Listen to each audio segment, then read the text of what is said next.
और आपके अंदर इतना अहंकार आ गया कि आप मेरे राजा बन गए। जब मेरा कोई राजा है ही नहीं है, सबका राजा तो मैं हूं, तो जो उसकी प्रजा हो वो जाए, मैं तो जाऊंगा नहीं। दशरथ जी समझ गए मुझसे भूल हो गई, उनके अंदर राजमत आ गया ना, मैं राजा हूं। इसलिए बाबा ने लिखा भोजन करत बोल जब, लेकिन जब आगे का प्रसंग है तो रानी नहीं है। कौशल्या जब बोल न जाए,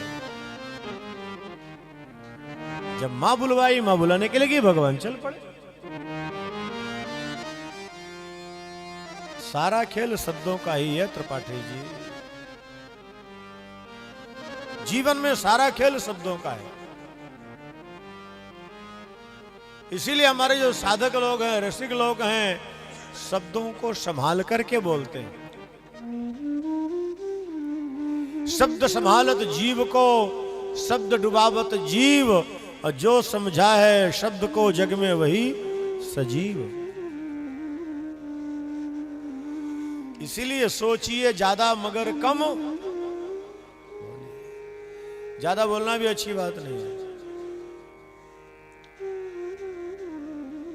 कई बार लोग कहते महाराज क्या करूं, ज्यादा ना बोलूं तो काम में नहीं होता। तो ज्यादा बोलने से काम होता तो फिर पैसे के लिए काहे परेशान हुआ करते हो। डॉक्टर के पास जाओ, खूब बोलते रहो, तब काम हो जाएगा अपने आप।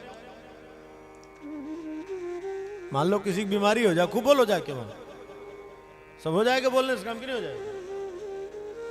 वहां बोलने पर डॉक्टर भगा देगा, मार करो इसे। कोई काम करवाना है, किसी अधिकारी के पास जाओ, खूब बोलो, तो वहां बोलती बंद हो जाती है। डॉक्टर के सामने, अधिकारी के सामने जाके बोलती बंद, और सामान्य व्यक्ति के सामने दिन भर बड़बड़ बड़बड़ बोलते रहे कि बोले बिना बोले काम नहीं होता। अरे बाप भले आदमी हो, सबकी एक मर्यादा होती है। ना आती भलो बोलबो, ना आती भलो चुप।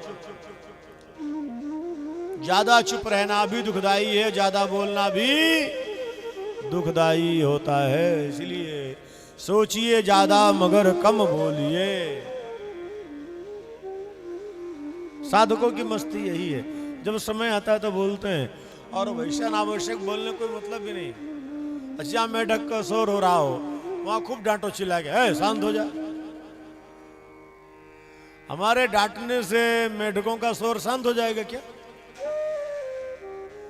खूब चिल्लाओ जोर जोर से, कोई ऐसा नहीं पड़ेगा। इसीलिए कहां बोलना है, कब बोलना है, कैसे बोलना है, इस पर भी विचार करना चाहिए। अब हमारे प्रभु को आइए गुरुकुल भेज ले चलते हैं, क्योंकि आज जनकपुर चलना है राम जी को हमारे।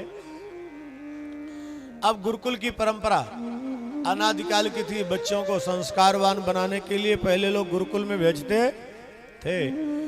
जहां शिक्षक छात्र को पढ़ाने के लिए स्वयं घर में आए तो समझ जाना वो छात्र उद्दंड हो जाएगा। और जो गुरु के पास जाकर के खुद शिक्षा ग्रहण करेगा वही लायक बनेगा। अब भगवान श्री राम को गुरुकुल भेजेगा। पहले गुरुकुल की परंपराएं थी। सनातन संस्कृति के उत्थान के लिए पहले गुरुकुल की परंपराएं चलती थी। बाद में भगवत कृपा ऐसे हुई, कुछ भगवान की लीला, ऐसे शासन तंत्र चला कि सारे गुरुकुल बंद करा दिए। गुरुकुल बंद हो जाए तो सनातन संस्कृति को लोग धीरे धीरे भूल जाएंगे। अच्छा, बाकी संप्रदाय वाले जो उनके गुरुकुल उनको नहीं बंद किए, उनको और खोल रहे हैं। जहां 2000 थे वहां 20,000 कर दिए, और जहां 20,000 थे वहां 2 नहीं बचे। और हम लोग बड़े खुश हैं, उन्हीं के अंधभक्त हैं। आने वाली पीढ़ी के भविष्य को चौपट कर रहे हैं थोड़े से स्वार्थ के लिए, और ऐसे लोगों की गुलामी करके गुलाम बनने की तैयारी कर रहे हैं। ये कमजोरी नहीं तो क्या हमारी है? हम लोग जो बीज बो रहे हैं, जो संस्कार दे रहे हैं, आने वाली पीढ़ी की क्या गति होने वाली है? तो भगवत कृपा है कि कुछ भक्त लोग ऐसे आगे शासन तंत्र में कि थोड़ा कुछ सुधार दिख रहा, बदलाव दिख रहा है।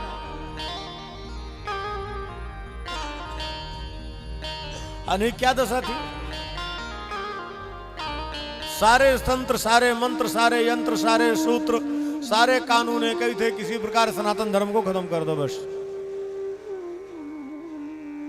कोई भी धर्म हो अपनी जगह सब ठीक है, लेकिन दूसरे की जड़ को काट करके अपने पेड़ को बड़ा करना समझदारी। आप अपने पेड़ को पालो भाई, हम बुराई नहीं करते हैं, लेकिन दूसरे के वृक्ष को काटो तो मत। एक वृक्ष को बढ़ाने के लिए पूरी ऊर्जा लगा रहे हो और एक वृक्ष को काट रहे हो, और जिस वृक्ष को काट रहे हो वहां के कायर लोग तुम्हारी गुलामी में जिंदाबाद जिंदाबाद करते डोल रहे हैं। ये दुर्भाग्य हम लोगों का। पहले गुरुकुल की परंपराएं थी, क्या कितनी अच्छी शिक्षा होती थी। राघव जी स्वयं गए हैं, गुरु ग्रह गए पढ़न रघुराई। ओ गुरु ग्रह गए पढ़न रघुराई। अल्पकाल विद्या सब आए। अल्पकाल विद्या सब आए। गुरु ग्रह गए पढ़न रघुराई। अल्पकाल विद्या सब आए। अल्पकाल विद्या सब आए। गुरु ग्रह गए पढ़न रघुराई। अब माताएं तो राघव को छोड़ने को तैयार नहीं है, लेकिन अब वो व्यवस्था ऐसी है, मर्यादा ऐसी है कि बच्चों को पुत्र मोह से बाहर। तो यहाँ अरुंधति भी प्रतीक्षा में थी कब प्रभु आए और मैं बाल रूप में उनकी सेवा तो करूं। अरुंधति भी सामान्य नारी नहीं है, वो तो शक्ति है। जब राघव पहुंचे वहां, प्रभु श्री राम, भरत, लक्ष्मण और शत्रुघ्न गुरुकुल में। आज गुरुवर वशिष्ठ कहते हैं, आज मेरा गुरुकुल धन्य हो गया,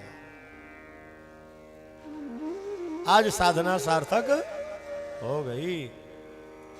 हमारे आपके जीवन की साधना तभी सार्थक है जब इस कुटिया में राम आ जाएं, और जब तक इस कुटिया में राम नहीं आ रहे हैं तो ये कुटिया किसी काम की नहीं है। क्यों? ये बहुत निराली कुटिया है, बहुत निराली है ये। एक लाइन इसको सुना देते हैं, ज्यादा नहीं सुनाएंगे।